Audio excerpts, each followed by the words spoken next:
Popularly called as benefits, फायदा, government kickbacks, जो आप बोलो वो। सबसे पहले तो ये आप लोग से जानना चाहूंगा कि why do you need export incentives? Government आपको बेनिफिट क्यों देना चाहिए?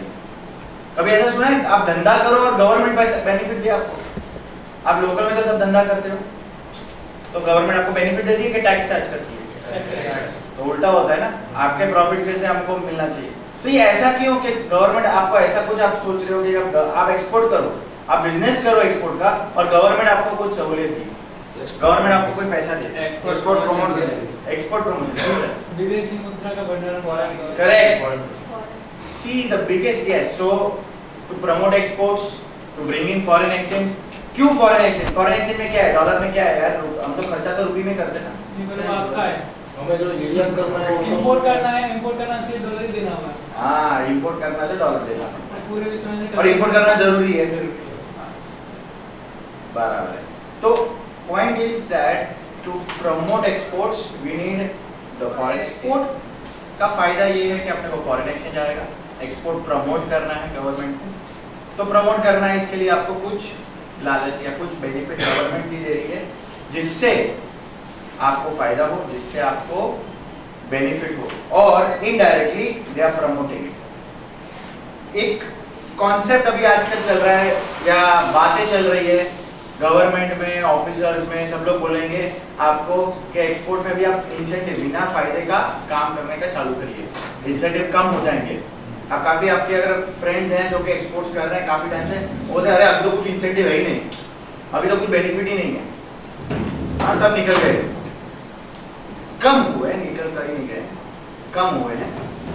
क्योंकि उसका रीजन ये है कि काफी सारे चीज बदलाव आए हैं, काफी सारा चेंजेस हुआ है, तो उस हिसाब से कम जरूर हुए, पर एक्सपोर्ट इंसेंटिव थे, है और शायद रहेंगे, बराबर।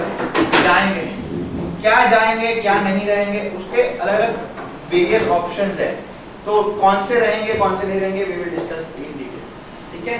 तो एक्सपोर्ट इंसेंटिव्स जो आज हम करेंगे, सबसे पहले एक बेसलाइन दे दूं आपको बिफोर वी स्टार्ट इंसेंटिव। एक इंसेंटिव को गवर्न करने के लिए एक पॉलिसी होती है जिसको हम बोलते हैं फॉरेन ट्रेड पॉलिसी। पहले उसको बोलते थे एक्सपोर्ट इंपोर्ट पॉलिसी या इंपोर्ट एक्सपोर्ट पॉलिसी। तो अर्ली 2000 से पहले से इसको चेंज कर दिया गया और उसको नाम दिया गया foreign trade policy. Foreign trade policy है ये पॉलिसी, अभी जो पॉलिसी है वो 5 साल की है। This policy was started on 1 अप्रैल 2015। इसके लिए इसको हम 15-20 पॉलिसी बोलते हैं। 2015 से 2020 की पॉलिसी है। That is our guiding book. So this was inauguration of that. So what is the backdrop? ये पॉलिसी के अंदर क्या है? ये पॉलिसी ऑफ कोर्स जो अपनी पहली की पॉलिसी थी जो कि 2009 से 2014 थी, उसके बाद की पॉलिसी है 2015-2020, बराबर है। कुछ प्रॉब्लम है इसमें? पुरानी पॉलिसी 31 मार्च 2014 को एक्सपायर हो गई और नई पॉलिसी आई 1 अप्रैल 2015, ठीक है। कोई प्रॉब्लम? हाँ, वेरी गुड, सब लोग जागते हैं। सब लोग तो नहीं सो रहे, कोई तो जाग रहा है। 1 साल बीच में का क्या हुआ मैडम? वही तो मैं आप लोगों को पूछने वाला था, पर मैं सोचा कोई तो जागे। क्या हुआ 1 साल? जी 1 साल। Actually the new policy should have come was 14-19, 1 अप्रैल 2014 से 2019 तक की आनी चाहिए थी, पर क्योंकि we had election, general elections थे, तो वो डिफर होते गया, तो 1 साल हमने पुरानी पॉलिसी कंटिन्यू की। 9-14 की पॉलिसी हमने कंटिन्यू की, जब से हमको 1 अप्रैल से नई policy I. So the new policy is 15-20, okay. So new policy is 15-20, so it is effective of 1st। तो प्रैक्टिकली जो 9-14 की 5 साल की पॉलिसी थी वो प्रैक्टिकली 6 साल चली, ठीक है। पर अभी तो इट इज 15-20 पॉलिसी जिसका हमने 1 साल ऑलरेडी खत्म हो गया है। We are almost more than 1.5 years, so it is almost that we are in the policy. ये पॉलिसी है, जीवित है। आज हमको ये पॉलिसी के हिसाब से कब कुछ करना पड़ रहा है, लास्ट 1.5 साल से और आने वाले 3.5 साल का, right? So that is the base line, that is the base document. ये पॉलिसी के बेस क्या थे? One is make in India, so lot of incentive में भी हम देखेंगे कि मेक इन इंडिया को कैसे उन्होंने डाला गया। Digital India, so everything is getting online, maximum all applications, हमने ये जो इंसेंटिव की हम जो भी बात करेंगे, सब एप्लीकेशन, ऑलमोस्ट सब application is online, so you don't have to submit physically documents, you have to submit online, and yes, certain documents, certain certificates अभी ऑनलाइन प्रोसेस में नहीं आए हैं, उसको आपको सबमिट करना है, but otherwise everything is online. So in fact long term planning is आपको जो सर्टिफिकेट, आपको जो बेनिफिट भी मिलेगा वो भी डिजिटलाइज में मिलेगा। There will be no physical, everything will be more like आज की तारीख में IEC is being turn to EIC. Now you only get EIC, electronic IEC. There is no physical document which comes to you. You have to apply only online. Only online. There is no method where you can do submission physical. कुछ भी हो जाए आप online ही कर सकते हो, modification हो या नया हो, आपको सर्टिफिकेट भी ऑनलाइन इश्यू होगा and that is valid. So you did not have, so आपने डाउनलोड कर दिया, वो PDF फाइल आप कभी तक कितना भी यूज करो, right? So like that, various other options are good. Ease of doing business. They are trying to make it simpler.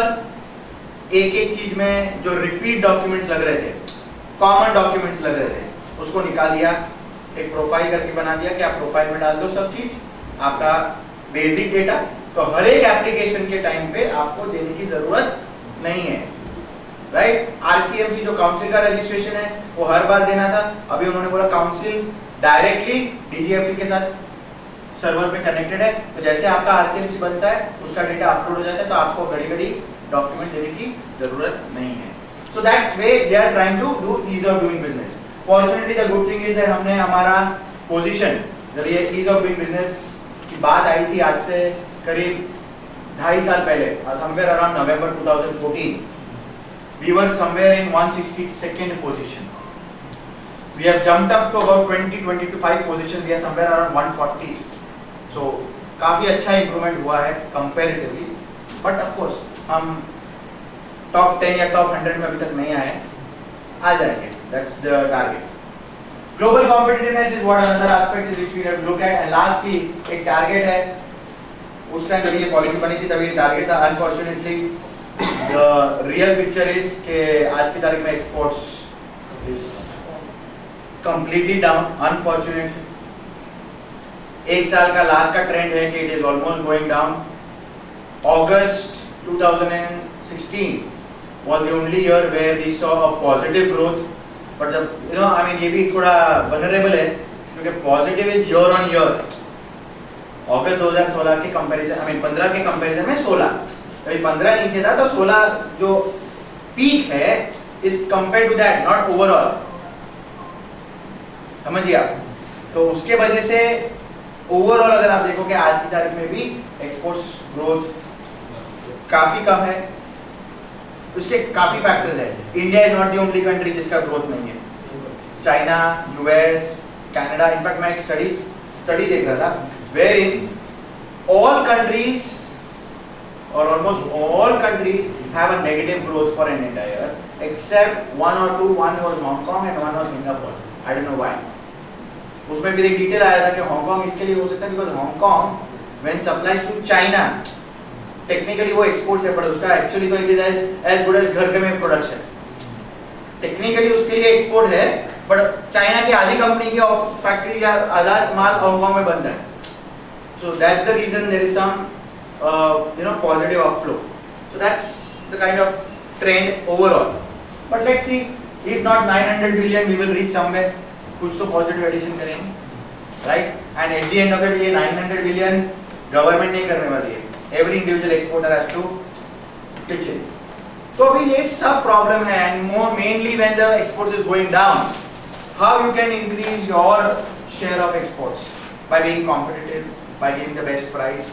Markets, the global market, your buyer US, Europe, वो अगर आपसे माल नहीं ले रहे या उनकी प्रॉब्लम है, तो उसको आप कैसे ठीक कर सकते हो? तो by making sure that you are not losing out on any benefits which are available to you. See, because ultimately one of the key element in your competitiveness is your price. So price अभी आप दोगे, हम एक अच्छा calculation session किया था costing का, right? So that time we did the entire calculation of all the pricing and then there was one element of incentive. पर अगर मैं incentive मुझे मालूम ही नहीं है, मैं 2% incentive गिन रहा हूँ, जबकि मेरे को 5% मिल सकता है, और 2 और 5 में practically आप लोग का प्रॉफिट छुपा हुआ है, राइट? दुनिया पूरी ऊपर के नीचे हो जाती है 2 और 5 में. सो यू शुड नो कि क्या हमारा इंसेंटिव है और कितना आपको मैक्सिमम मिल सकता है, जिससे we can work it out. ठीक है, तो ये एक ब्रॉड लाइन आपको दिया foreign direct policy and which controls the incentives. Alright, so which is the base document of your export incentive where everything is part of it related to it. So we come now to export incentives, and when we talk about export incentives, there are basically 3 categories. 3 category में divide किया गया है. ये category थोड़ी समझनी जरूरी है because then you realize and you understand what the export incentives are. One is called duty remission, duty exemption, and promotional measures. So we start with duty remission. ये पूरी लिस्ट ऑफ आइटम्स हैं, list of incentives हैं, क्या क्या available है. Duty रेमिशन में scheme का नाम है ड्यूटी ड्रॉबैक. ड्यूटी एग्जेम्पशन में 2 स्कीम है, advance authorisation and duty free import authorisation, DFIA. Promotional measures में आपके पास काफी सारे स्कीम्स हैं, MEIS, ACIS, data solder certificate, EPCG, MPA, refund of service taxes. अब तीन कैटेगरी करेंगे. Just before we go on to this category, let us understand each one or one of them separately. What do you mean by duty remission? आपके हिसाब से क्या होगा duty remission? When you say duty remission, duty का तो मतलब सबको मालूम ही है ना, सबने कुछ ना कुछ तो भरा ही होगा duty taxes. Reimbursement of incentives. Reimbursement of incentives. Why do you get reimbursement? हाँ जी, पहले पे किया फिर रिटर्न मिलता है. पर क्यों मिलना चाहिए आपको रिटर्न? क्यों मिलना चाहिए? आपने लोकल में नहीं बेचकर बाहर बेचा, एक्सपोर्ट किया. जो टैक्सेस है वो इंडिया के लिए है, जो इंडिया में ना बेच कर बाहर बेच. सही बात है. एक बेसिक अंडरस्टैंडिंग है, you can not export taxes. आप टैक्सेस को एक्सपोर्ट नहीं कर सकते, आप माल एक्सपोर्ट कर रहे हो. तो पर जब भी आप माल खरीदते हो, जब भी आप माल के लिए रॉ मटेरियल खरीदते हो, आप जो भी प्रोसेसिंग करते हो, तभी आपको मालूम नहीं है कि ये माल एक्सपोर्ट होगा या नहीं होगा. बराबर है? तो उसके लिए आपने टैक्सेस भरे हैं. अभी लास्ट एंड जबकि आपका फिनिश गुड्स बन गया और आप एक्सपोर्ट कर रहे हो, आप टैक्स नहीं चार्ज कर सकते. तो उसकी वजह से क्या आती है, जो आपको नॉर्मली मॉडवेट मिलता है या सैंडवेट मिलता है, सेट ऑफ मिलता है, जो आपने टैक्स भरे उसके सामने, वो आपको नहीं मिलेगा. क्योंकि आप सामने वाले को चार्ज नहीं कर रहे. आप फॉरेन बायर, लंदन के बायर को बोलोगे सब $100 plus VAT plus excise, 12.5% excise लगाऊंगा, 5% वैट. अभी तो कितना हो गया, I don't know, Maharashtra has increase to 6.5. अचानक से महाराष्ट्र ने एक दिन बोला 6.5 हो गया कल से. हाँ, तो वैट हो गया, आप चार्ज नहीं कर सकते. तो व्हाट विल हैपन इज, आपने रॉ मटेरियल, आपने जो प्रोसेसिंग के ऊपर जो भी आपने एक्साइज ड्यूटी या टैक्सेस भरी है, वो क्या हो गई, वो आपकी कॉस्ट हो गई. तो आप वो कॉस्ट ऐड करके दोगे, तो basically you are adding that tax to your cost. So वो टैक्सेस आपको नहीं ऐड करने हैं. तो इसके लिए, because of course if you add tax you will become non competitive, as simple as that. 100 रुपए की चीज में मैंने जो रॉ मटेरियल वगैरह जो बाय किया, उसमें अगर मैंने अंदाजन 15 रुपए की टैक्सेस भरी है और मेरी कॉस्ट अभी 115 हो गई, तो nobody is going to give me 115. तो अभी उसके लिए क्या करें? तो उसके लिए स्कीम है duty रेमिशन. So you have paid duty. Of course आपको पहले पे करना है, क्योंकि उस टाइम पे जब आप माल ले रहे हो, जब आप रॉ मटेरियल सोर्स कर रहे हो, you do not know whether you are going to use it for export या लोकल. तो पहले आप टैक्स भरो, फिर आप रिफंड लो. ठीक है? ऑब्वियसली आप ये सोचोगे साहब गवर्नमेंट से रिफंड क्यों लेना, मेरे को पहले दिन पे मुझे एक्सपोर्ट में ही जाना है, मुझे एक्सपोर्ट ही करना है, मैं एक्सपोर्ट के बिना कोई धंधा ही नहीं करूंगा. या ये मेरे पास ऑर्डर है और मैं ये जो रॉ मटेरियल ले रहा हूं वो एक्सपोर्ट के लिए ही ले रहा हूं. तो अगर मुझे पहले से मालूम है, तो क्यों मैं रिफंड लूं? then you go for an option called as duty exemption. That is, duty is not charged. आपको ड्यूटी चार्ज ही नहीं करेंगे, पहले चार्ज नहीं करेंगे तो रिफंड भी नहीं मिलेगा। दोनों मत लेना सर, दोनों चाहिए। हाँ, दोनों नहीं मिल सकता, याद रखिए। You can not be married and intelligent both. So it's either of two. तो ड्यूटी एग्जेम्पशन, आपको ड्यूटी माफ की जाएगी, और माफ ऐसे ही नहीं करेंगे ना, तो उसके सामने क्या कंडीशन होगी? कंपल्सरी एक्सपोर्ट, ऑब्वियसली, क्योंकि आपको ड्यूटी पहले माफ कर दी है, आपके ऊपर एक ऑब्लिगेशन है कि यू हैव टू एक्सपोर्ट। तो उसकी दो स्कीम है। Then comes promotional measures, and this is the scheme which I believe, or this is what I understand, where department or ministry or government has that this will go away sooner or later. ये promotion measures है, please remember, ये promote करने के लिए है। See, बाकी दो चीज तो आपका पैसा ही आपको वापस मिल रहा है, टैक्सेस है, ये जाना या ये इंसेंटिव निकल जाना पॉसिबल नहीं है। जो चेंज होगा या ऊपर नीचे होगा, in fact other actually latest update ये है कि बेनिफिट आपके लिए बढ़ाया गया है। 22 सितंबर को एक नया सर्कुलर है जिसके अंदर MEIS में 2807 आइटम को ऐड की गई और 597 आइटम्स में उन्होंने बढ़ा दिया रेट। तो एक्चुअली तो बढ़ रहा है, बट जो भी होगा वो प्रमोशन मेजर्स। क्यों प्रमोशन मेजर्स? अपना मॉल में सेल कब तक होता है? ऑफर रहते हैं, टेम्पररी पीरियड होता है ना। Sale is not 24 hours, right? Sale is not 24 months, 12 months, कभी लिमिटेड पीरियड ऑफर है, right? So that is to promote. अगर हम इतना अचीव कर पाएंगे और there is a different scenario, promotional measures will be reduced. Obviously we are part of WTC, so WTO regime है, तो WTO में भी there is a pressure that you should remove all the benefits, indirect benefits which you give. तो ये measures में कुछ हो सकता है, ये अलग-अलग measures है, अलग-अलग schemes हैं, ये हम discuss करेंगे। Of course promotion measures है, तो promotion is where government feels what is to be promoted. It may not be for all the products, it may not be for everything, but these are more of promoting the exports, right? So this is additional to this. So ये तीन option है, we will discuss each item by item, scheme by scheme। तो ये करीब करीब पूरा structure है जिसके अंदर आपको सब इंसेंटिव्स मिलते हैं, alright? Of course सभी नहीं मिलेंगे, you cannot have everything of this, it will depend upon product to product, your working, आप exemption लेना चाहते हो या आप refund लेना चाहते हो, आप सर्विस प्रोवाइडर हो या आप गुड्स बना रहे हो, आप मार्केटिंग के लिए पैसा डालने चाह रहे हो कि नहीं। तो बेस्ड ऑन दैट आपको ऑप्शन मिलेंगे। तो will see each one of them one by one, okay? तो सबसे पहला आएगा ड्यूटी ड्रॉबैक। कितने जन को मालूम है ये, या पढ़ा है कभी, या एक्सपोर्ट कर रहे हैं तो लिया है ड्यूटी ड्रॉबैक? नहीं? हाँ,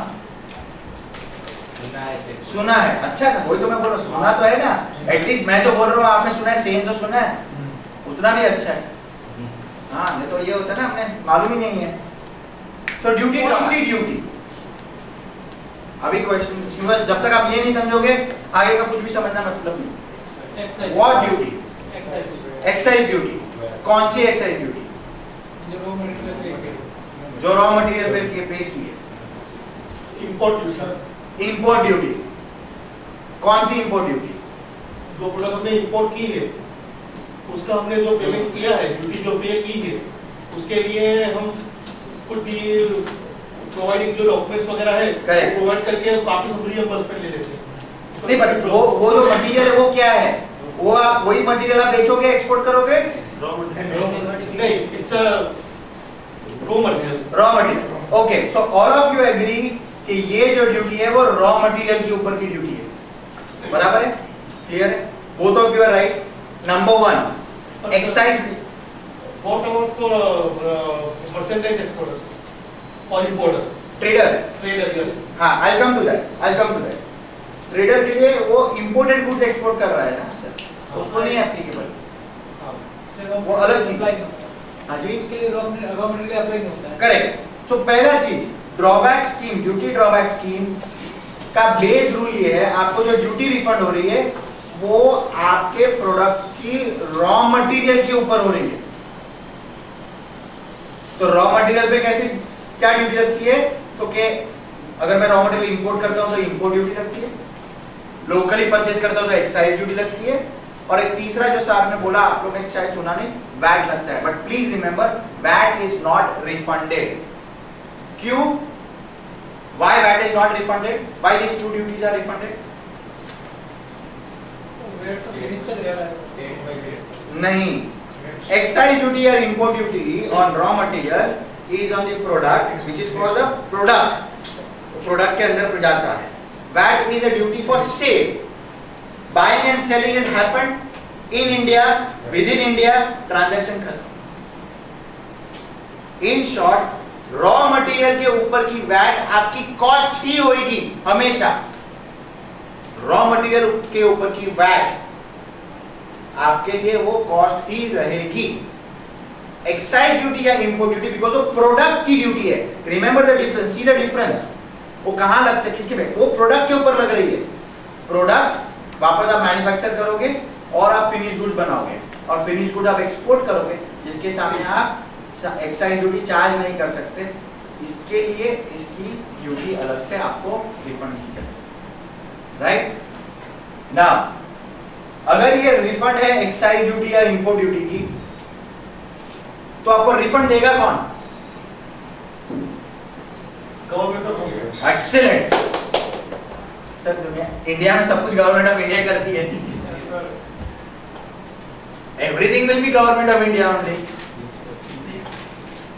I meant which department? Who will give you the refund? DGFT? Sorry, no. आपने मेरे से पैसा लिया है, या मैंने आपने मेरे को पैसा देना है, आपके भाई से मैं पैसा लूंगा, देगा वो? अकाउंट से। अकाउंट से नहीं, क्यों नहीं देगा? तो जिससे लिया। तो who collects the money? Excise duty import कौन कलेक्ट करता है? Customs and excise, right? Central board of excise and customs.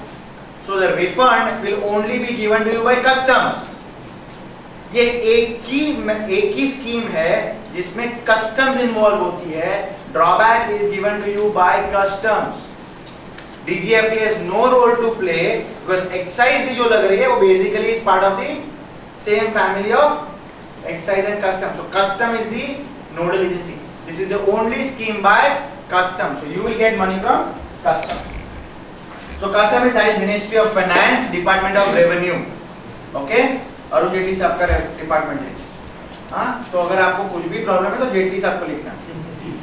हाँ, don't write to सीतारामन। हाँ, she does not know about it. It is a subsidy to offset duties and taxes on the inputs of the export product. हमारा जो export product है उसका input पे जो taxes बढ़ी है वो आपको रिफंड कर।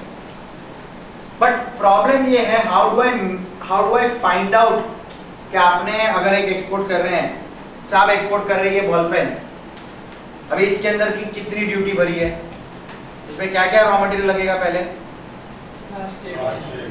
प्लास्टिक लगेगी, इंक लगेगी, टिप लगेगी, शायद उन्होंने वो पंच किया यहाँ पे तो फॉइल लगेगा, तो काफी सारी चीज है। अभी ये इन्होंने कुछ चीज इंपोर्ट की है, कुछ चीज लोकली बाय की है। सेम चीज इन्होंने बनाई है, वो सब चीज लोकली बाय की है। इन्होंने सेम चीज बनाई है पर उन्होंने जो मटेरियल लिया है दैट इज टेकन फ्रॉम से नॉन एक्साइजेबल और एक्साइज एग्जेम्प्टेड यूनिट्स जो 1.5 करोड़ की लिमिट और इनके नीचे है, तो इनकी कॉस्ट में वो एक्साइज आता ही नहीं है। तो it's very difficult. Plus he has one pen which is got same ink quantity but वो 100 रुपए के ऊपर है, और दूसरी है जो 500 रुपए पे, तो ड्यूटी स्ट्रक्चर चेंज हो गया।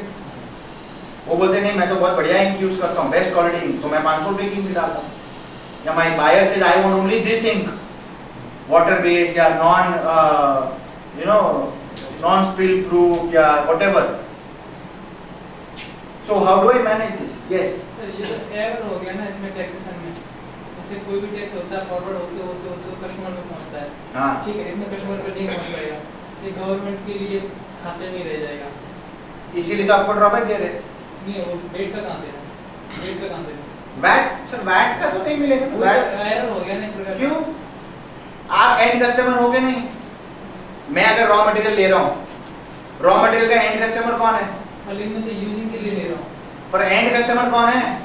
इंक आपने यूज कर ली ना, अभी तो इंक तो आगे जाएगी नहीं, बॉल पेन जाएगी आगे, तो एंड कस्टमर कौन हो गया? लोकल में फॉरवर्ड होते होते लोकल में फॉरवर्ड होते होते बॉल पेन जाती है, वैल्यू एडेड होता है ना प्रोडक्ट। कोई इफेक्ट नहीं होता है, अपने पे कोई इफेक्ट नहीं होता, आपके पे कोई इफेक्ट नहीं होता, बराबर है। बट रॉ मटेरियल का एंड कस्टमर कौन है? आप ही हो। आप ही हो, तो वो वहां पे टर्मिनेट हो जाएगा। आपका रॉ मटेरियल एंड टर्मिनेट हो गया। आपने रॉ मटेरियल, अब एक एग्जांपल आप लीजिए, आपकी फिनिश गुड्स की बात छोड़ दीजिए, आपके फैक्ट्री के लिए स्पेयर लगते हैं, आपको ग्रीस लगता है, ऑयल लगता है। अभी आप ऑयल लेंगे तो उस पर वैट लगेगा, तो वो आप कंज्यूमर आपके अभी आपको बोलोगे कि मैं कस्टमर से चार्ज करूं, कैसे चार्ज नहीं कर पाते ना, क्योंकि you are the end customer. Same way for VAT, because the sale, please remember उसका अंडरस्टैंडिंग क्या है, उसका बेस लाइन है, कॉन्सेप्ट इज ऑन सेल। तो आपको सेल हो गया, आगे आप वैल्यूएट करके आप आगे सेल करोगे तो आपको सेल टैक्स चार्ज करना है। बट वो सेल टैक्स कभी चार्ज कर सकते हो, मैं गुजरात से गुजरात में चार्ज कर सकता हूँ वैट, गुजरात से गुजरात में वैट चार्ज कर सकता हूँ, गुजरात से महाराष्ट्र में वैट चार्ज कर सकता हूँ। क्यों? उधर लॉ क्या है? सीएसटी चार्ज कर। अभी गुजरात से लंदन क्या चार्ज करूं? लॉ बताओ मेरे को। मैं गुजरात से यूएस में क्या चार्ज करूं? There is no law, hence I can not charge. अगर लॉ होता तो मैं चार्ज करता, but because it is outside the India, there is no jurisdiction. India का आदमी आप वैट चार्ज नहीं कर सकते फॉरेनर को, यू कैन नॉट चार्ज। जैसे आप सीएसटी, आप गुजरात में किसी को बोलो मैं सीएसटी का बिल दूंगा, चलेगा? कोई लेगा? आपके पास आप नहीं चार्ज कर सकते ना, लॉ ऑफ द लैंड। इसके लिए तो आप वैट के लिए आप कंज्यूमर है, तो मैटर वहां पे कंज्यूमर खत्म हो गई। आगे की इसके लिए मैं बोल रहा हूं वैट इज योर कॉस्ट, वो भूल जाओ। एक्साइज क्योंकि प्रोडक्ट में जाती है, प्रोडक्ट आगे एक्सपोर्ट करोगे आप, इसके लिए आपको वो रिफंड हो रहा है, क्योंकि प्रोडक्ट तो जा ही रहा है ना बाहर, क्योंकि प्रोडक्ट बाहर जा रहा है। इसके लिए sale is your financial value. तो दो difference in terms of principal है, एक प्रोडक्ट बेस्ड है और एक सेल बेस्ड है। जो रॉ मटेरियल जो प्रोडक्ट में जा रहा है, भले आप वैल्यूएशन जो भी आप पकड़ो, पर क्योंकि वो प्रोडक्ट में जा रहा है, रॉ मटेरियल बन के फिनिश गुड्स बना और फिनिश गुड्स आप एक्सपोर्ट कर रहे हो, इन शॉर्ट इंक तो पेन के अंदर चली गई ना साथ में, तो इसके लिए आपको उसका रिफंड दिया जाए। तो वो तो कॉस्ट, आप कंज्यूमर है, गवर्नमेंट को कोई इससे लेना देना नहीं, आप कंज्यूमर है, आप पे एंड हो गई। आप आगे चार्ज करो ना, आप चार्ज नहीं कर सकते because it is out of India, so you become the consumer, end of the day. आपकी कोई भी फैक्ट्री में, आज आपकी फैक्ट्री की कितनी रिक्वायरमेंट है, ऑयल है, पानी है, जिसमें पे वैट लगता है, तो आप क्या करते हो? वो वैट आप आगे पास ऑन कर सकते हो बाय, क्योंकि आप बोलते हो मैं खुद कंज्यूमर हूं, तो रॉ मटेरियल का भी आप खुद कंज्यूमर हो। आप रॉ मटेरियल का चार्ज नहीं करते, आप फिनिश गुड्स के चार्ज करते हो अलग से, तो सेग्रीगेशन है। रॉ मटेरियल का वैट तो आप हमेशा आप ही पे करते हो, कि आप ही कंज्यूमर हो, क्योंकि आपके फैक्ट्री में वो रॉ मटेरियल चेंज हो जाता है, कंज्यूम हो जाता है। That raw material is no more a raw material, correct? That raw material is no more a raw material, right? Coming back to the point that excise कितनी refund होनी चाहिए आपको, देयर इज सम मैकेनिज्म ना, कितनी refund हो जाए? Excise ink पे कितनी है, प्लास्टिक पे कितनी है, टिप पे कितनी है, इन्होंने इंक इंपोर्ट की है, प्लास्टिक यहां से लोकली लिया है, तो इनका इंपोर्ट ड्यूटी का कंपोनेंट है, तो अलग अलग रेशियोज हैं। अभी वो रेशियो विद वैल्यू, क्योंकि अगर अल्टीमेटली तो एक्साइज ड्यूटी वैल्यू के ऊपर है, सेम बॉल पेन सब कुछ सेम, 100 रुपए में लेते हैं इंक, ये 500 रुपए में इंक लेते हैं, तो ड्यूटी कंपोनेंट बढ़ गया, वेरियस ऑप्शंस आ गए, तो उसको कैसे हम कंबाइन करें? तो government of India, that is customs, ministry of revenue had, उन्होंने एक कमेटी बनाई जिसको बोलते हैं ड्रॉबैक कमेटी, और ड्रॉबैक कमेटी एक लिस्ट पब्लिश करती है जिसको बोलते हैं all industry drawback rate, AIR। All industry rate of drawback. ये कमिटी ने पूरा डिटेल स्टडी किया एंड ऑफ कोर्स जब भी इंडस्ट्री लेवल पे हमको जाना पड़ता है, it is on average mechanism, average value, ठीक है। तो एवरेज वैल्यू पे एक वर्किंग बनाई गई जिससे उन्होंने बोला कि अल्टीमेट मेरा एम क्या है कि आपको रिफंड कभी मिले जब भी आप एक्सपोर्ट करो, बराबर है। जब भी आप एक्सपोर्ट करो तो मैं रॉ मटेरियल नहीं देखूंगा, मैं एक्सपोर्ट प्रोडक्ट देखूंगा, मैं एक्सपोर्ट प्रोडक्ट देखूंगा। और उसके बेस पे उन्होंने एक इंडस्ट्री ने पूरा रेट निकाला जिसको हम बोलते हैं drawback schedule, which is called as drawback schedule, जो कि ऐसा दिखता है। ओके, ये ड्रॉबैक शेड्यूल आपको कहां मिलेगा? बैंक से नहीं। अरे आपको रिफंड कौन दे रहा है? तो किसकी वेबसाइट पे मिलेगा? This you will get it on CBEC's website, I mean customs website, www.cbec.gov.in। लेकिन सर ये ड्रॉबैक लेने के लिए बैंक के पास से कुछ सर्टिफिकेट लेने पड़ेंगे? Wait, that is separate, that is different। your that is not for drawback लेने के लिए आपको बैंक से सर्टिफिकेट लेना पड़ता है क्योंकि आपका एक्सपोर्ट प्रूव करने के लिए, ड्रॉबैक के लिए नहीं। एक्सपोर्ट हुआ है कि नहीं वो कंफर्म करने के लिए, BRC, right, that will come. वो आ रहे हैं, आते हैं आपका पॉइंट पे। तो कमिंग बैक टू ये ड्रॉबैक का शेड्यूल, तो गवर्नमेंट और drawback committee decided that we will give you the calculation. Please remember ये पूरा calculation back of the hat किया गया है कि अगर export item let's say blanket है, अगर कॉटन की ब्लैंकेट है तो उसमें क्या क्या रॉ मटेरियल जाएंगे, उसकी क्या एवरेज परचेज प्राइस है, उसकी क्या एवरेज ड्यूटी है, राइट। मैनमेड फाइबर यानी मैनमेड फाइबर से बनी हुई है नॉन कॉटन, तो उसमें क्या जाएंगे, अगर और कोई मटेरियल है वूल है तो क्या जाएंगे। तो basically there is lot of research, there is lot of calculation done by the drawback committee. उन्होंने वर्किंग करके रखा हुआ है, यानी जैसे इनका बॉल पेन का हम एग्जांपल ले रहे थे, तो इनकी इंक प्लास्टिक सब रिक्वायरमेंट को उन्होंने वर्किंग करके, but they said if I go by raw material, किसी ने 3, किसी ने 4, किसी ने 5, किसी ने 6, वो सब कंफ्यूजन नहीं करना है। एंड ऑफ द डे मेरा काम क्या है, व्हाट इज माय गोल?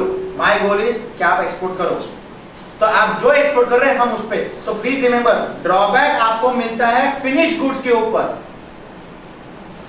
जो बेनिफिट है of inputs. So you get benefit on finished goods, but the benefit actually is of your input, raw material. So the committee has worked out on everything. Of course, वो committee अपने आप नहीं करती, वो industry से data लेके करती है. It takes lot of data, there is lot of research, there is an entire drawback committee which works on it, and ये regularly update होता है. So this is how the schedule looks like. I'll explain you how. Let's say the first one is tariff item. पहला है tariff item. The tariff item is nothing but it is aligned to your HS code at 4-digit level. पहले 4 digit आपके HS code के, HS code everybody knows HS code, right? ITCHS, right? Harmonized System of Classification. So the first 4 digits of your HS code and drawback will tally, has to tally 100%. Clear? Are you okay with this? Then you go to description of the goods. Okay? First 4 digit के बाद जो है वो drawback का serial number है. Okay? After first 4 digit it is drawback serial number. Though it is called tariff item, but ये drawback का serial number है. तो अगर मैं कॉटन ब्लैंकेट एक्सपोर्ट कर रहा हूं, then it will be 630101. Okay? Now please remember this is just 6 digit number. ये drawback का serial number है. अगर आप blankets of cotton चेक करोगे, 8 digit classification will not be this. First of all, India follows 8 digit classification. So in 8 digit classification, this will not be 630101. It will be something else. But what will be tallied is 6301. ये fix होगा, right? So cotton blankets अगर है तो मेरे पास दो option है, हम unit पे वापस आएंगे, but there is one column which is called A and one column which is called B. A when I have not taken sandbag, B when I have taken sandbag. इसका मतलब what is sandbag? What is sandbag? पहले बोलते थे उसको modbag. Of all duty. हाँ? Addition of all duty. Sandbag? No. Basic custom duty. No, but sandbag is not that. Central bank sandbag क्या है? आप जो क्रेडिट लेते थे पहले मॉडबैग जिसको बोलते हो आप जिसको मॉडबैग बोलते थे, it is called CENVAT. Basically you take credit in your books of accounts और योर RG23 और excise register that you have paid this much and whatever is payable you put that and at the end of the month or at the end of quarter you only pay the difference. Correct? अभी अगर आप एक्साइजेबल unit हो, right, आपने excise duty से माल भर के लिया हुआ है, because you don't know whether it is going to be used for excise export or not, that's why you gone for drawback. But you have purchase, आपने परचेस की, आपने एक्साइज भरी, ऑब्वियसली आप सेगमेंट ले लोगे ना. आप तो एक्साइज बोल दोगे ना मैंने भर दी है, फिर महीने के बाद या 1.5 महीने के बाद या 6 महीने के बाद या 10 दिन के बाद आपने वो माल से या कोई भी आपके स्टॉक माल से आपने एक्सपोर्ट कर दिया. तो ऑप्शन आपके पास है, अगर आपने एक्साइज सैंडबैग लिया है तो आप बी कैटेगरी में आओगे, और अगर आपने ड्रॉबैक सैंडबैग नहीं लिया है तो आप ए कैटेगरी में आओगे. ओके, तो अगर आपने सैंडबैग नहीं लिया, दैट मींस आपने जो इनपुट ड्यूटी भरी है उसका क्रेडिट आपके एक्साइज में नहीं लिया है, then you will fall under A, otherwise under B. Why do you think this difference is there? अगर मैंने क्रेडिट ले लिया है, मैंने जो पैसा भरा वो पैसे का अगर मेरे को क्रेडिट मिल गया है तो बी यानी क्या गवर्नमेंट ज्यादा बेनिफिट दे रहा है. मैंने एक्साइज ड्यूटी भरी, उसकी मैंने क्रेडिट ले ली, correct, I have taken the credit, still government is giving me some benefit, तो रिफंड नहीं हुआ, ये तो एडिशनल हुआ ना. Why is there a benefit called B when sandbag availed? क्योंकि अगर मैंने 100 रुपया रॉ मटेरियल के ऊपर, इंक के ऊपर मैंने 100 रुपया ड्यूटी भरी, वो 100 रुपया तो मैंने लिख दिया क्रेडिट में, तो I have a credit balance with excise of 100 rupees. मैं जो भी लोकल बेचूंगा उसमें मैं क्रेडिट सेट ऑफ ले लूंगा. करेक्ट? ये समझ में आ रहा है सबको? बराबर है? तो ये तो मेरी क्रेडिट है. अगर यानी मेरे को 100 रुपया, यानी अगर मेरा लोकल सेल है उसमें मेरे को एक्साइज ड्यूटी 200 रुपया भरने आई, 200 रुपया मेरी 100 रुपया भरी हुई है, मैं net effect will be 100. I will only pay 100 rupees to the excise. Correct? तो ये मैं तो क्रेडिट ले लिया. देन बाय बी, प्रमोट के लिए, तो प्रमोट के लिए प्रमोशनल मेजर है ना सर. ये रिफंड ऑफ ड्यूटी क्यों है? कोई और चीज ली होगी बाहर से, उस पे एक्सेस किसने पे की होगी, तो हमें वैल्यू ऐड करके मिले तो थोड़ी सी रिफंड होनी चाहिए. थोड़ी सी रिफंड कैसे आएगी? जैसे कि हम और सभी दिन का मैन्युफैक्चरिंग नहीं कर सकते, तो किसी बाहर से ली होगी, उसने एक्सेस भरी होगी, तो हमने तो चार्ज की होगी. तो वो तो ना, वो तो आप सैंडबैग ले रहे हो ना सर. आपने जो भी चीज कंपोनेंट भी लिया है समझो, तो कंपोनेंट के ऊपर की एक्साइज जो आपकी रॉ मटेरियल है वो तो आपने सैंडबैग ले लिया. लेकिन जो सैंडबैग लिया है वो रॉ मटेरियल के ऊपर लिया है, और जो ड्रॉबैक मिलता है वो फिनिश गुड्स के ऊपर मिलता है. तो फिर डिफरेंस नहीं, उसका डिफरेंस सोचो. ड्रॉबैक में क्या क्या रिफंड है? कौन सी दो ड्यूटीज रिफंड है? एक्साइज और कस्टम्स. करेक्ट? तो अभी हम जो फोकस कर रहे थे, सैंडबैग में सिर्फ एक्साइज ड्यूटी सैंडबैगेबल है. इंपोर्ट में एक ड्यूटी का कंपोनेंट है जिसको बोलते हैं बेसिक कस्टम ड्यूटी, BCD. अगर आप इंपोर्ट करते हो, इंपोर्ट में 4 ड्यूटी लगती है. Basic custom duty, basically preliminary, there are additional duty also, but basic custom duty cess लगता है, CVD है और SAD है, स्पेशल एडिशनल ड्यूटी.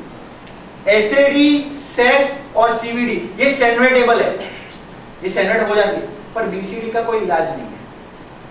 BCD आपको चार्ज होती ही होती है. तो वो जो कॉस्ट है उसका कंपोनेंट यहाँ पे दिया गया है, दैट इज अ रिफंड. सो काफी जन ये सोचते हैं कि बी क्यों, अगर मेरे को क्रेडिट मिल गया है, मैंने 100 रुपया भरा था, मेरे को 100 रुपए का मैंने क्रेडिट ले लिया, तो मेरे को क्यों? तो उसके अंदर एक फैक्टर किया गया है कि शायद आपका कोई रॉ मटेरियल या रॉ मटेरियल अगर इंपोर्ट हुआ होता तो उसकी जो बेसिक कस्टम ड्यूटी होती उसका फैक्टर है। इसके लिए आप हमेशा देखोगे बी बहुत कम होगा ए के कंपैरेटिवली, जनरली नॉट नेसेसरी, काफी बार में सेम भी हो सकता, राइट?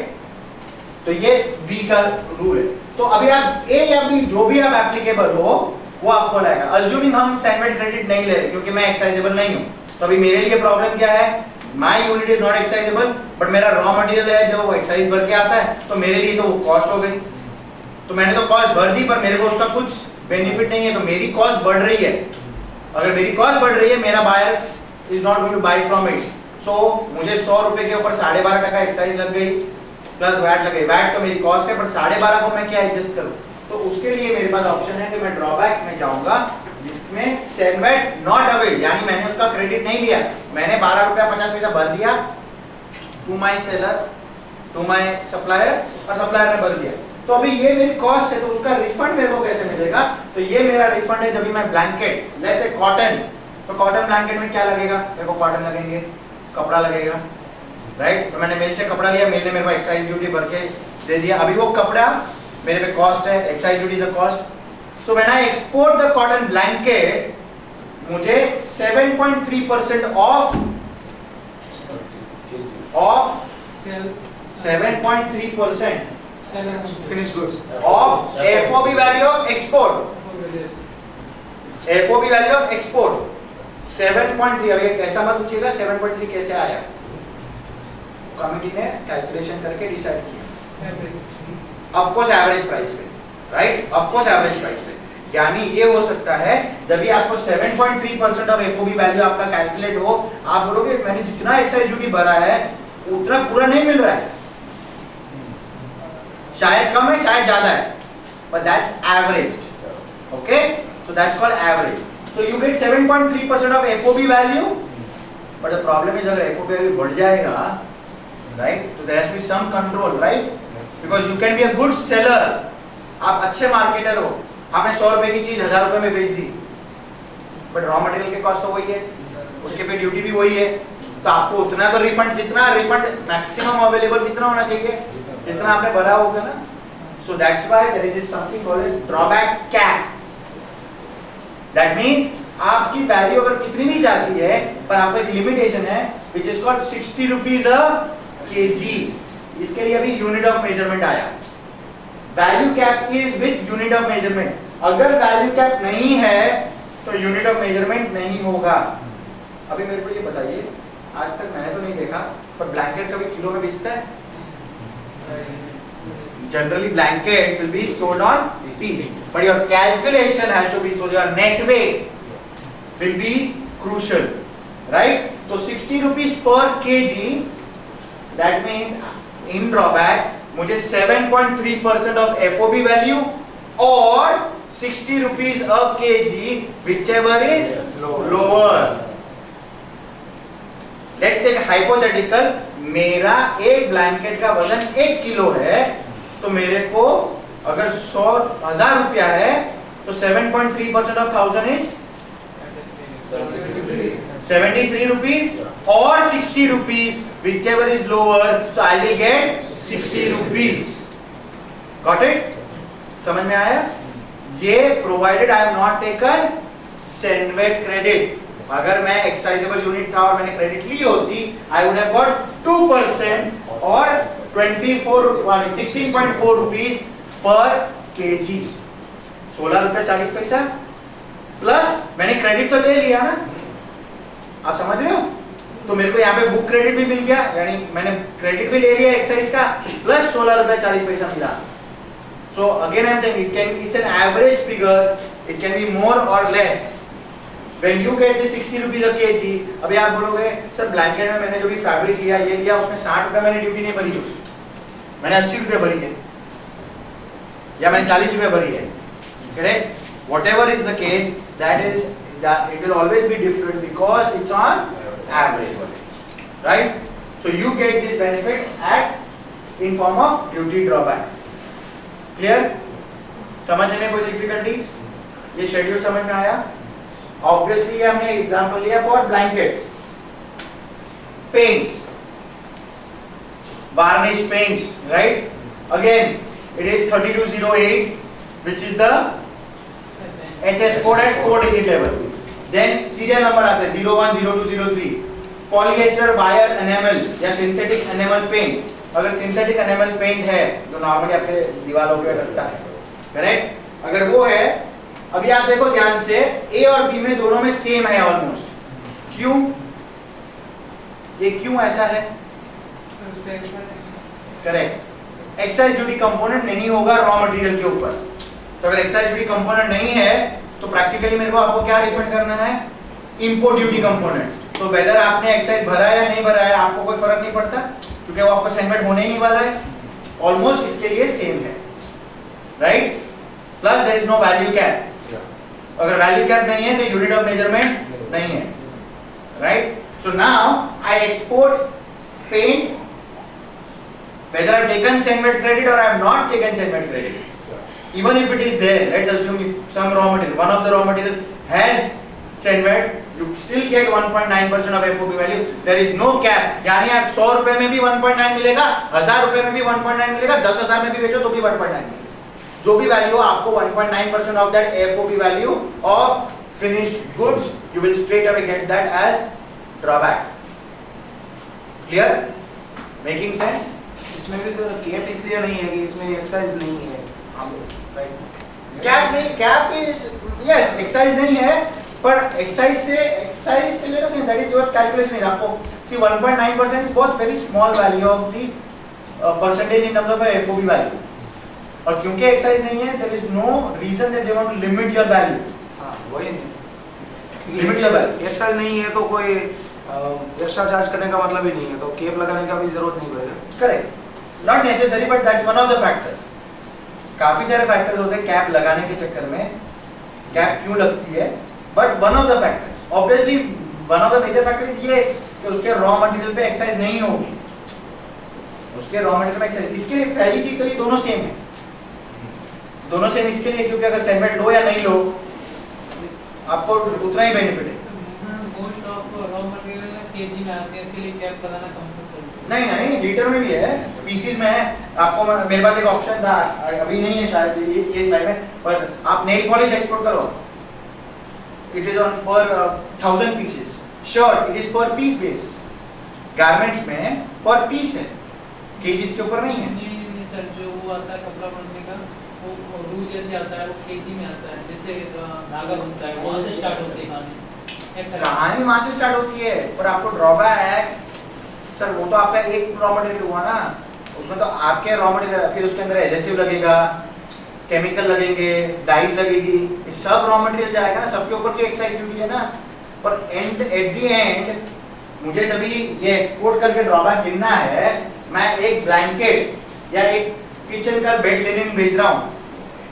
बेड लिनन तो एक होगा ना, एक पीस होगा ना, या एक सेट होगा, बेड लिनन, 2 पिलो कवर, तो उसका कैलकुलेशन अल्टीमेटली केजी में होगा. ऑफ कोर्स क्योंकि हमारा रॉ मटेरियल के वर्किंग या जो भी यूनिट ऑफ मेजरमेंट, क्योंकि eight the end of the day मेरे को एक फिगर लाना है. अगर मैं 70 रुपीज पर केजी नहीं करता हूँ, अगर मैं पर पीस करता हूँ, तो अगर पीस में भी प्रॉब्लम है, छोटा बड़ा ये वो. तो अल्टीमेटली एक कॉमन मेजरमेंट क्या है? एक कॉमन मेजरमेंट है, यूनिट ऑफ मेजरमेंट है. So that unit of measurement they have taken is KG. अगर आप समझो आपका साइज छोटा होगा तो आपका ज्यादा नंबर आएंगे, 10 पीस आएंगे. आपका साइज बड़ा होगा तो शायद 1 पीस में हो जाएगा. आपका मोटा होगा तो 1 पीस में होगा.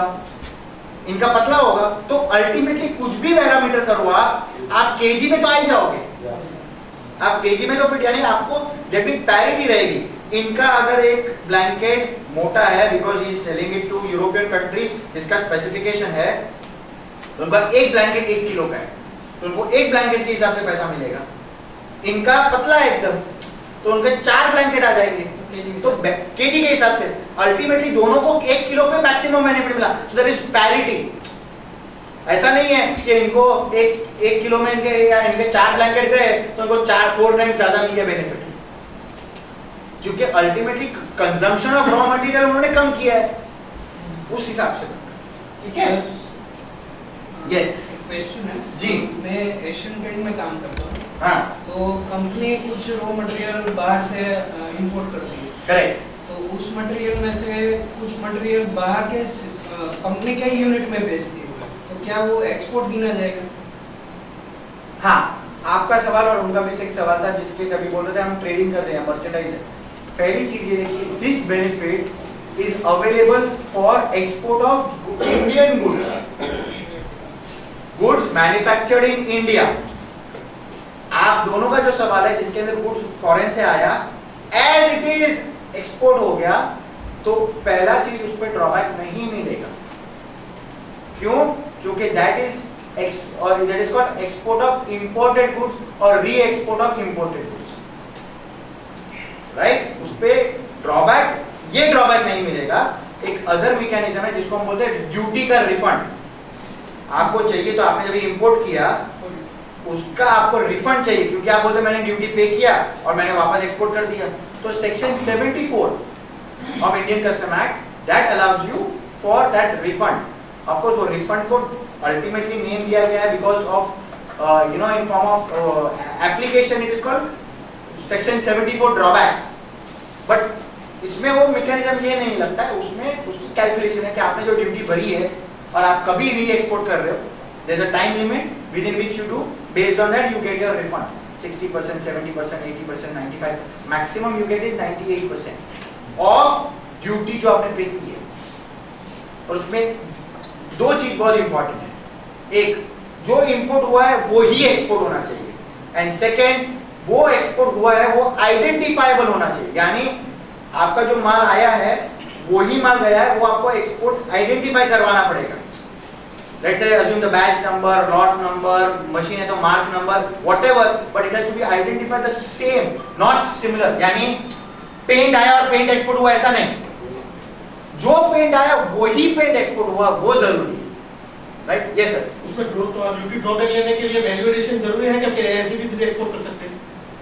एज इट इज री-एक्सपोर्ट कर सकते हैं, एज इट इज, उसमें वो वैल्यू एडिशन करना ऐसा कुछ नहीं। आपको ड्यूटी ड्रॉबैक नहीं मिल रहा है, आपको सेक्शन 74 में इंपोर्ट ड्यूटी की रिफंड मिल रही है। इंपोर्ट ड्यूटी की रिफंड, प्लीज रिमेंबर, राइट। आपको सिर्फ इंपोर्ट ड्यूटी जितना आपने ड्यूटी भरा है वो आप वापस ले रहे हो, राइट। और जब भी आप एक्सपोर्ट करोगे एक लॉजिकल होगा, आप जब एक्सपोर्ट करोगे आप कुछ तो वैल्यू बढ़ा के देखोगे, नहीं तो कोई लॉजिक क्या बनता है, 100 रुपए में मैंने इंपोर्ट किया 80 रुपए में एक्सपोर्ट, लॉस करने के लिए तो कोई nobody will be doing loss, but you want to do value addition करना पड़ेगा उसको। वैल्यू एडिशन वो बिजनेस सेंस है, that is business sense, right? That is business sense. If logically that's a business sense because when you are reexport, because when you please understand, अगर आपने 100 रुपए में import किया प्रैक्टिकली तो आपका cost जब इंडिया में आया बिफोर यू री-एक्सपोर्ट इट इज 150, क्योंकि it's not only duty, duty चलो रिफंड मिल जाएगी apart your clearing forwarding agent cost, your other documentation procedure, तो प्रोसीजर में जो आपकी खर्चा लगा है वो भी आप रिकवर तो करोगे ना एक्सपोर्ट करने के पहले। ऑल्टरनेटिवली एक और ऑप्शन है, क्योंकि हम ये बात पे just to give you an idea, एक और ऑप्शन है, मैं जिस दिन ला रहा हूं, मैं इंपोर्ट कर रहा हूं, उसी टाइम मुझे मालूम है कि मैं ये इंडिया में यूज नहीं करूंगा, मैं एक्सपोर्ट करूंगा बाहर से, मैं ला रहा हूं, या मुझे मालूम नहीं है कि अगर मैं 100 पीस ला रहा हूं मैं शायद 10 पीस यहाँ पे यूज करूंगा बाकी, तो मेरे पास ऑप्शन है, मैं जब इंपोर्ट करूं मैं उसको बॉन्डेड वेयर हाउस में डाल दूं, custom bonded warehouse, that means custom की एक एरिया जिसके अंदर, यानी जब मैं इंपोर्ट करूंगा, मैं इंपोर्ट करके ड्यूटी नहीं भरूंगा, मैं उसको बॉन्डेड वेयर हाउस में पार्क करूंगा, मैं बॉन्डेड वेयर हाउस का रेंट पे करूंगा, दैट इज कस्टम का बॉन्डेड वेयर हाउस। मेरे पास 100 मशीन या 100 डब्बे थे, मैंने 10 डब्बे बाहर निकाले, 10 डब्बे का ड्यूटी भर दूंगा, वो मेरा इंडिया में कंजम्पशन के लिए चला गया। नाउ 10 मेरे को यूएस भेजना है, तो I will transfer which is called bond to bond transfer, यानी मैं इंपोर्ट से एक्सपोर्ट में ट्रांसफर कर रहा हूं, मैंने ड्यूटी नहीं भरा है, मेरे को रिफंड भी नहीं आएगा, खर्चा भी कुछ नहीं, ड्रॉबैक भी कुछ नहीं, कुछ भी नहीं। तो उसके लिए सर्टिफिकेट ऐसा कुछ पहले से लेना पड़ता है, ऐसा कुछ लेना पड़ता है? You have to file below, आप जब बिल ऑफ एंट्री फाइल करते हो, एग्जांपल आपको देता हूं जो मैं रेगुलरली देता हूं, आप फॉरेन ट्रैवल करते हो, से इंडिया से अहमदाबाद से आपकी फ्लाइट है यूएस की, फ्लाइट जाती है वाया लंदन, आपके पास दो ऑप्शन होते हैं, बॉम्बे से आप लंदन गए, लंदन उतरे, लंदन आप ट्रांजिट एरिया में फ्रीली घूम सकते हो, उसके लिए वीजा नहीं चाहिए, correct? That is bonded warehouse. फिर आज वहां से फ्लाइट बोर्ड करते हो, you go to New York. New York में बाहर जाने के लिए वीजा चाहिए, बट अगर आपको लंदन में घूमना है तो लंदन का वीजा लगता है। Exactly the same. मेरे को पहले डिसाइड करना पड़ेगा कि when I am filing my bill of entry, मैं इंडिया में लाना चाह रहा हूं, इंडिया में लाना है तो मेरे को उसकी ड्यूटी भरनी है। तो 100 के 100 पीसेस इंडिया में लाना है तो मेरे को ड्यूटी भरनी है। मैं बोला नहीं 100 नहीं लाना है, मेरे को सिर्फ 10 ही लाना है, तो 90 को कहां किधर तो रखना पड़ेगा। तो 90 I will transfer it to custom bonded area which is called bond warehouse. तो उसकी bond bill of entry file होती है, उसका एक डिफरेंट नेम है। तो वो जाता है, आप वहां पे बॉन्डेड वेयर हाउस में आप उसको पार्क करते हो। It is like no man's land, ना इंडिया में है ना फॉरेन में है। फिजिकली भले इंडिया में है, but it is called, it's like a bonded area. Now you can store it. आप महीने, 1.5 महीना, 2 महीना आपने मार्केटिंग की, सब कुछ किया, now you got an order from US, आपको 10 घंटे काटा वहां पे, सो you will clear for export, you will not clear for import in India. Transit flight में आप डाल दोगे, तो आप बोलोगे भाई ये एक्सपोर्ट के लिए जा रहा है, आप एक्सपोर्ट डॉक्यूमेंट बनाओगे।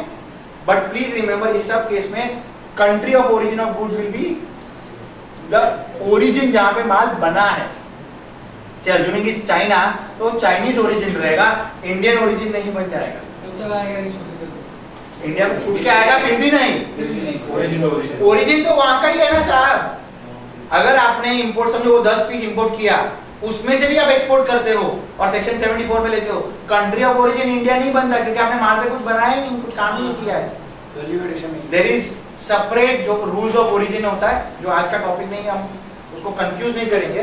बट ओरिजिन तभी चेंज होता है जब उसमें काफी सारा बदलाव आता है। लेकिन वैल्यू एडिशन करेंगे तो एक one of the criteria is value addition, it's not necessary. अगर आपने 100 रुपए की चीज है, भले 1000 रुपए में बेचो, just by changing value addition, country of origin does not change. It is one of the criteria, but there is lot of other criteria.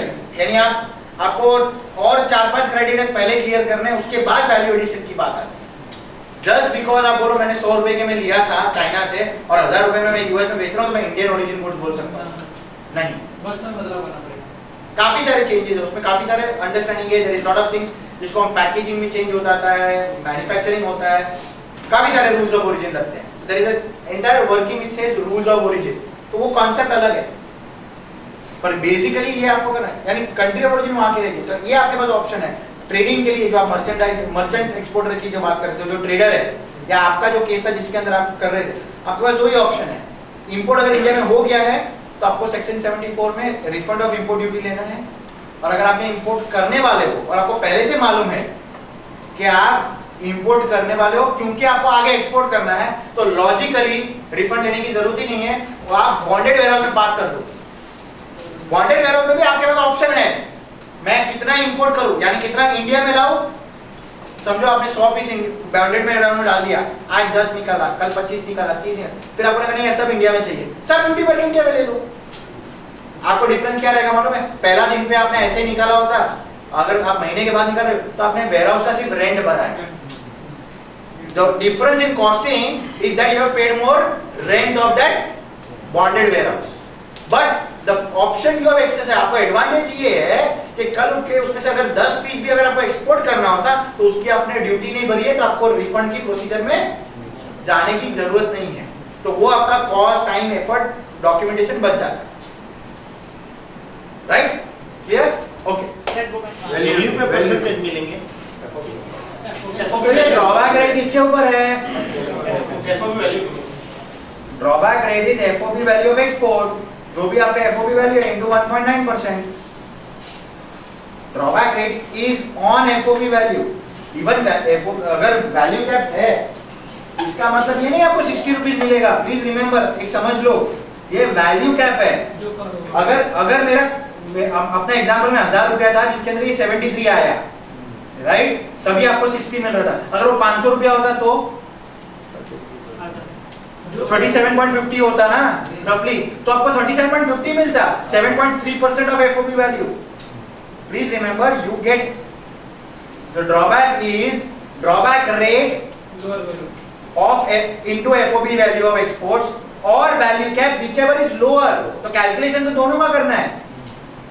So this is FOB, this drawback rate is rate into FOB value of export. Clear? Okay. Now value cap is over. Drawback is directly credited via e-payment to your IFSC code. In the sense is ये money है. This is, I mean, you can say this is cash, not cash in cash, but this is money. So this get एक सीधा आपके bank account में credit हो जाएगा. Okay? It is not a script, letter नहीं है, कुछ भी नहीं है. It's that hard cash money which gets credited to your bank account. पर उसके लिए obviously आपको आपका IFSC code, right? Your IFSC code. अभी कस्टम ने काफी अच्छा प्रैक्टिस कर दिया. आप कोई भी बैंक का, जो भी बैंक आपको चाहिए, वो बैंक का IFSC कोड आप रजिस्टर कर लो. वो IFSC कोड में आपका ड्रॉबैक अमाउंट क्रेडिट हो जाएगा. जो ईडी